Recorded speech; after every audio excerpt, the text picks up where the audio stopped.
Hello students, आज हम लोग शब्द विचार का अध्ययन करेंगे। शब्द विचार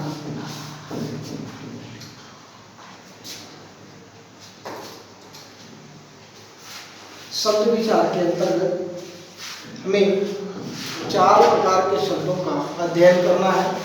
पहला आपका रचना के आधार पर,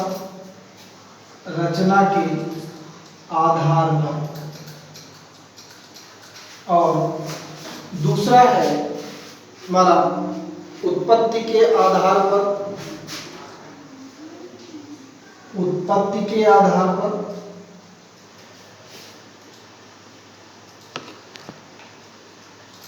तीसरा है अर्थ के आधार पर,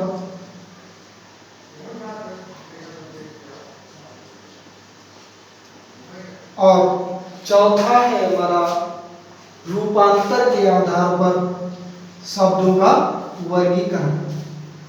रूपांतर के आधार पर,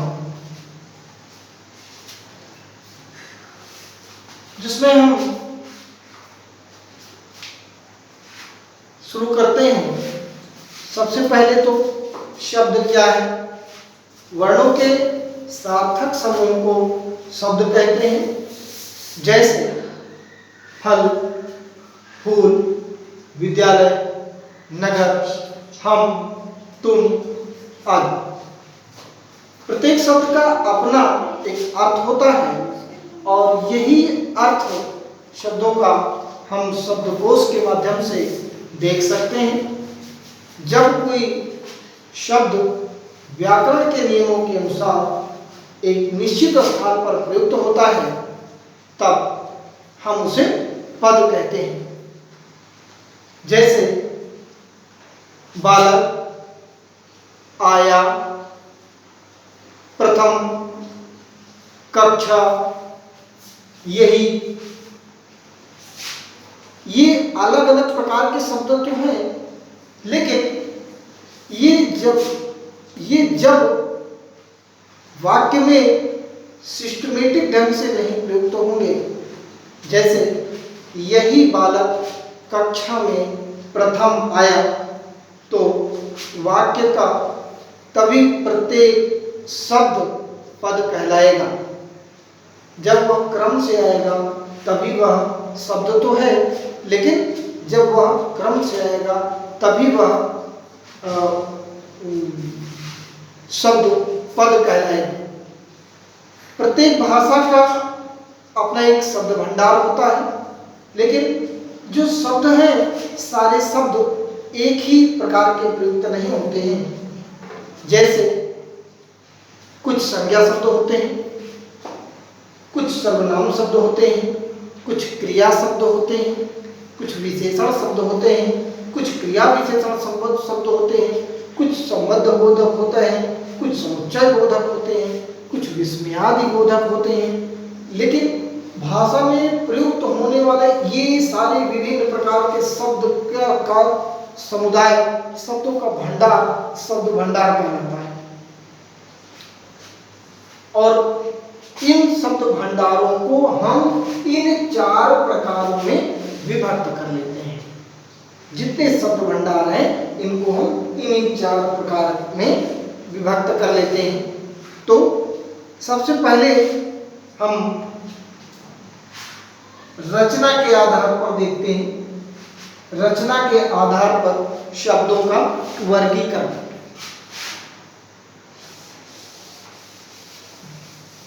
रचना के आधार पर शब्दों का वर्गीकरण।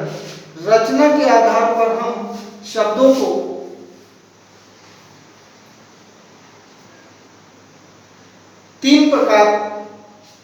रचना के आधार पर हम शब्दों को 3 प्रकार विभक्त करते हैं।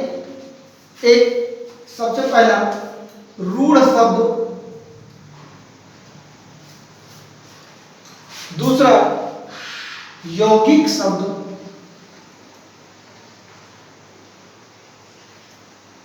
और तीसरा योग रूढ़ शब्द।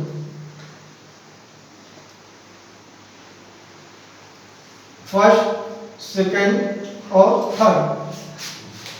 रूढ़ शब्द ऐसे शब्द जो अपने आप में पूर्ण हो, इसी को मूल शब्द भी कहा जाता है। रूढ़ शब्द को ही मूल शब्द भी कहते हैं। ये अपने आप में पूर्ण हो और दूसरे शब्द के योग से ना बने हो, ये रूढ़ शब्द कहलाते हैं। इन्हें मूल शब्द भी कहते हैं। जो शब्द किसी स्थान, व्यक्ति, वस्तु, प्राणी आदि के लिए वर्षों से प्रयुक्त होते चले आ रहे हैं, ये रूढ़ शब्द कहलाते हैं। अगर हम रूढ़ शब्दों के अर्थ टुकड़े करें तो इसका कोई भी अर्थ नहीं निकलेगा। ये एक किसी वस्तु विशेष के लिए रूढ़ हो चुके हैं, जैसे मेज, कुर्सी, चादर, भाई, बहन, अनार, जून आदि। इसका आप टुकड़ा करेंगे तो इसके टुकड़े नहीं होंगे और टुकड़े भी किए जाएंगे तो उसका कोई अर्थ नहीं निकलेगा। दूसरा है यौगिक शब्द। यौगिक शब्द दो या दो से अधिक शब्दों अथवा शब्दांशों के मेल से, दो या दो से अधिक शब्दों या शब्दांशों के मेल से जो शब्द बनते हैं उन्हें यौगिक शब्द कहते हैं। जैसे विद्यालय, मनमोहक, सुकर्म, अध्यापका आदि। अब जैसे विद्यालय शब्द है तो विद्यालय शब्द विद्या, धन, आलय,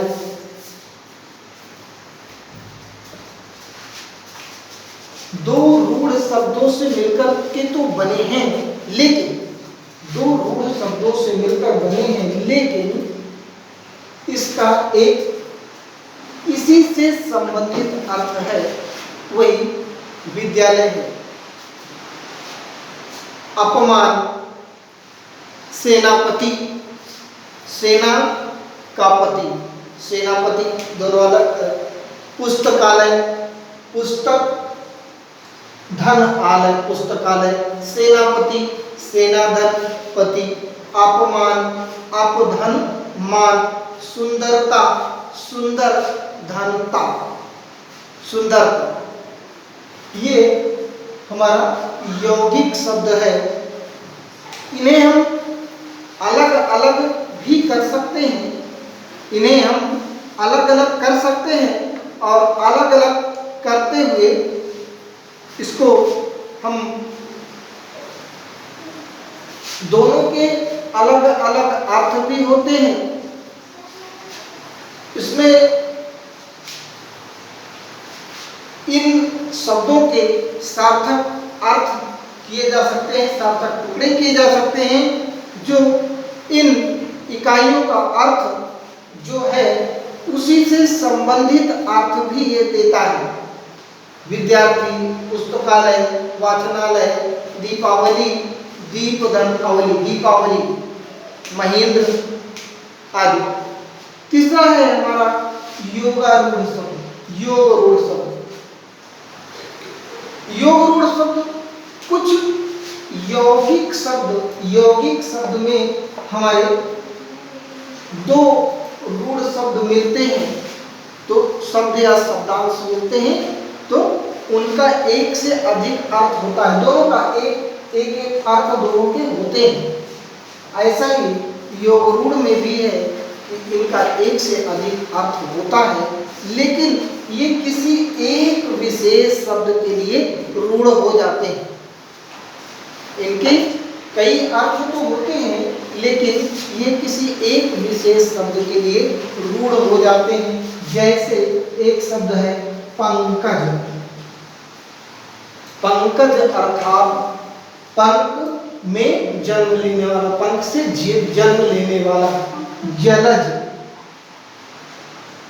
जलज जल में जन्म लेने वाला, जो जल में जन्म ले, तो जल में केवल कमल ही जन्म नहीं लेता है, जल में मछली भी, जल में मेढक भी, जल में कछुआ भी, जल में कई जलीय जंतु भी जन्म लेते हैं, शंख भी जल में ही जन्म लेता है। लेकिन कमल के लिए ये जलज रूढ़ हो गया है, कमल के लिए। ऐसे ही लंबोदर गणेश जी के लिए, त्रिलोचन शंकर जी के लिए, चतुर्भुज विष्णु के लिए, नीलकंठ शिव के लिए, जैसे एक उसी के लिए रूढ़ हो गया है। यही हमारा योग रूढ़ शब्द कहलाता है। यौगिक अथवा रूढ़ शब्द जब किसी विशेष अर्थ में, यौगिक शब्द अथवा रूढ़ शब्द किसी विशेष अर्थ में प्रयुक्त होने लगते हैं तो उन्हें हम योग रूढ़ शब्द कहते हैं।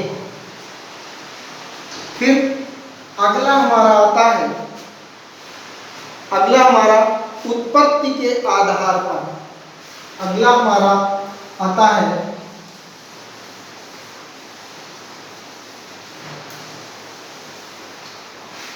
उत्पत्ति के आधार पर। उत्पत्ति के आधार पर हमारे शब्दों की जो उत्पत्ति हुई है उसके आधार पर, उत्पत्ति के आधार पर शब्दों का वर्गीकरण। उत्पत्ति के आधार पर हम शब्दों का 5 प्रकार से वर्गीकरण करते हैं। सबसे पहला होता है तत्सम शब्द। तत्सम शब्द, तत्सम 2 शब्दों से मिलकर के तत् धन सम, तत् धन सम, तत्सम 2 शब्दों से मिलकर के बनता है। तत् माने होता है उसके, तत् माने होता है उसके, सम माने होता है समान।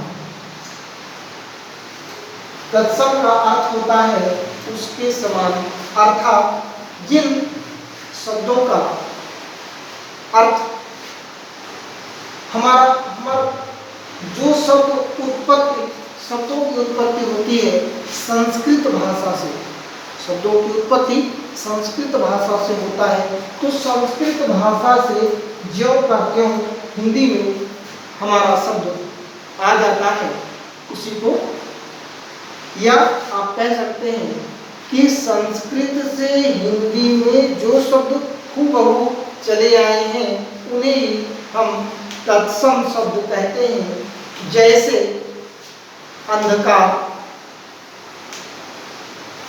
उज्ज्वल, ग्राम, नृत्य, क्षीर, भगिनी, भ्रातृ, पितृ आदि।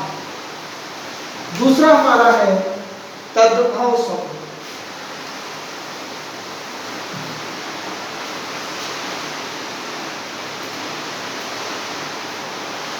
तद्भव, तद्भव भी 2 शब्दों से मिलकर के बनता है। पहला तद और भव। तद माने उसके बाद, तद माने उसके बाद, भव माने होना, उसके बाद, भव माने होना, अर्थात उसके बाद होना। उसके बाद, किसके बाद? शब्दों की उत्पत्ति हमारी संस्कृत से आ रही है, तो जो संस्कृत से हिंदी में जो शब्द अपना रूप विकृत करके हिंदी में आते आते कुछ रूप उसका घिस गया, वही हमारा तद्भव शब्द है। जैसे दंत, दंत अगर तत्सम है तो दांत उसके बाद होना, तत्सम ये उसी संस्कृत के समान, तत्सम ये उसके बाद होना, तद्भव दांत ये तद्भव, दांत, भ्रातृ भाई, निद्रा निद्रा का हो जाता है नींद आदि भी बंद चल रहा है, ठीक। निद्रा का हो जाता है नींद। फिर अगला हमारा आता है तद्भव तत्सम के बाद फिर आता है देशज शब्द। तत्सम तद्भव के बाद फिर आता है देशज।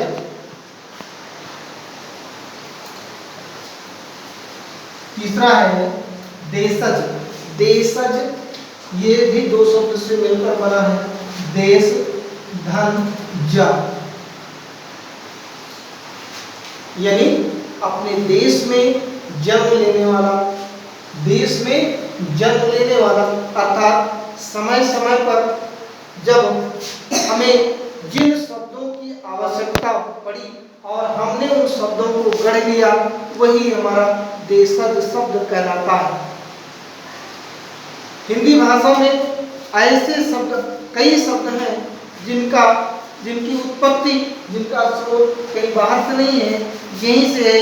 यही लोग अपनी प्रकृति के आधार पर शब्दों को गढ़ लेते हैं, यही देशज शब्द कहलाता है।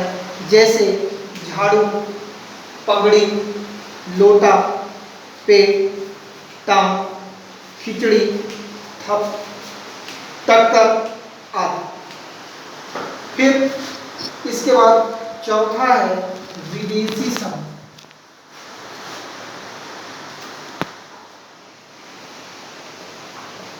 विदेशी शब्द हमारे देश पे अलग अलग समय में कई आक्रमणकारियों ने आक्रमण किया, आए यहाँ पर, वो आकर के रहे। उनके संपर्क में आने पर कई शब्द हमारी भाषा में आ गए हैं, इसे हम विदेशी शब्द कहते हैं। इसमें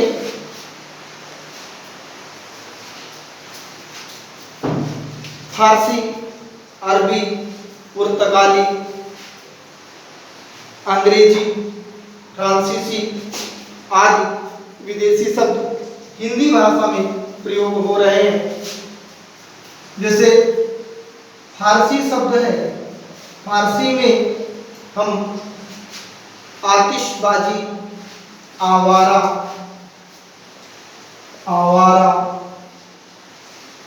आतिशबाजी,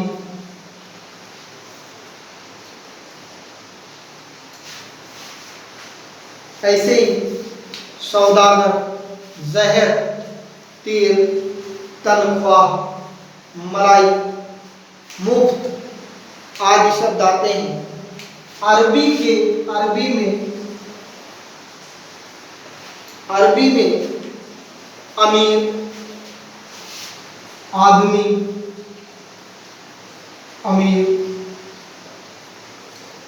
आदमी, औरत, किला, गरीब, तमाशा, दुनिया, दौलत, हमला, मुसाफिर आदि शब्द आते हैं। इसके बाद अंग्रेजों के संपर्क में आने से कई शब्द हिंदी के साथ में घुल मिल गए हैं। जैसे स्कूल,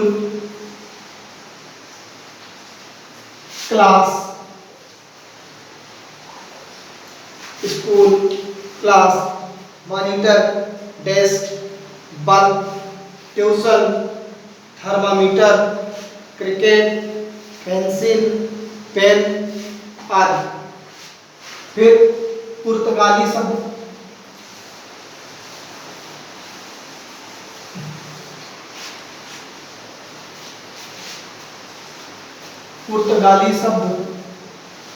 इसमें पुर्तगाली शब्दों में आलमारी, बाल्टी, चाबी, तंबाकू, कमीज, कमरा, गमला, मेज, तौलिया, आदि पुर्तगाली शब्द है। फ्रांसीसी शब्द, फ्रांसीसी शब्दों में अंग्रेज, कूपन, कारतूस आदि शब्द पुर्तगाली शब्दों में आते हैं। इसके अलावा एक चौथा भी आता है, एक चौथा भी, पांचवा भेद भी है। पांचवे में उसमें संकर शब्द, इसमें एक संकर शब्द है। संकर शब्दों में जिसमें एक से अधिक, यानी जैसे विदेशी शब्द है, विदेशी शब्द में दो भाषाओं के भिन्न भिन्न शब्दों के मेल से जो नया शब्द बनता है, यही संकर शब्द कहलाता है। संकर शब्द कहलाता है। जैसे आप देखेंगे कि एक शब्द है बेडौल, बेडौल, इसमें बे, जो बे है, बे शब्द ये आपका फारसी है और डौल हिंदी। इसके बाद छायादार, छायादार, इसमें छाया शब्द आपकी छाया हिंदी है और दा फारसी है। सीलबंद, सीलबंद, सील अंग्रेजी है और बंद हिंदी, नहीं, सील अंग्रेजी है और बंद फारसी है। तहसीलदार, तहसीलदार, तहसील अरबी है, तहसील अरबी है और दार फारसी है, तहसीलदार। फिर लाठीचार्ज, लाठीचार्ज लाठी हिंदी है, लाठी चार्ज लाठी हिंदी है और चार्ज अंग्रेजी है। ये संकर शब्द कहलाते हैं।